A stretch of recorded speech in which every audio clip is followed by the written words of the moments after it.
దక్షుడు శివుడు.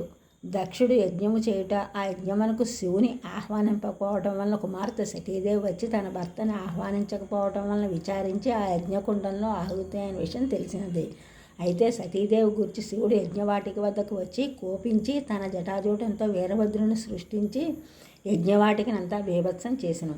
శివుడు దక్షుడి శిరస్సును ఖండించి యజ్ఞకుండంలో పడవేసెను. దక్ష ప్రజాపతి బ్రహ్మ మానసపుత్రుడు. దక్షుని మరణంతో పుత్రశోకమునొందిన బ్రహ్మ ఒకచోట కూర్చుని దక్షుని తలుచుకొనుచు దుఃఖించుచు ఆలోచించి శివుడు పరమదయాళువు అతన్ని ప్రార్థించిన దక్షిణ పునర్జీవుని చేయునని ఎంచి దేవతలతో కూడా హంసవాహనారుడై బయలుదేరి కైలాసమునకు పోయెను.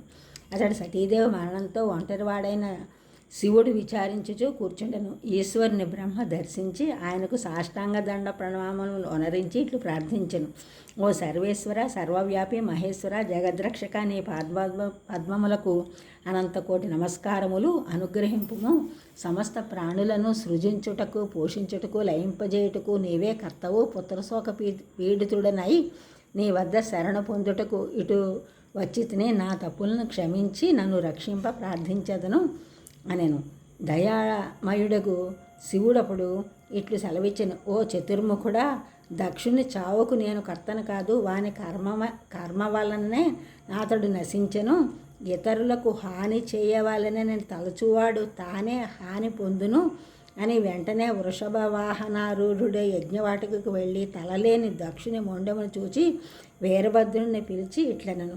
ఓయి, దక్షుని శిరస్సుని తీసుకుని రమ్ము. బ్రహ్మ మొర వినజాలను కావున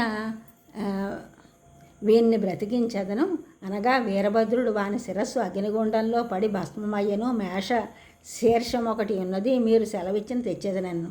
దానిని తెచ్చి మొండెమునకు తగిలించను. ప్రాణ ప్రతిష్టాపన మంత్రముతో దక్షుని శివుడు వెంటనే బ్రతికించను. పునరుజ్జీవితుడైన దక్షుడు సిగ్గుపడి ఈశ్వరుని ఇట్లు స్తుతించెను.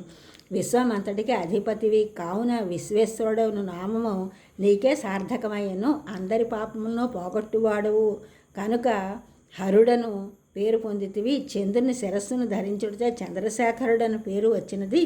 నీకు శతకోటి నమస్కారములు అని ప్రార్థించను. ఈ ఛానల్ చూసిన వారందరూ కూడా సబ్స్క్రైబ్ చేయండి, షేర్ చేయండి, లైక్ చేయండి, కామెంట్ చేయండి. సబ్స్క్రైబ్ చేసిన వారందరికీ కూడా కృతజ్ఞతలు. షేర్ చేసిన వారు, లైక్ చేసిన వారు, కామెంట్ చేసిన వారందరికీ కూడా ధన్యవాదములు.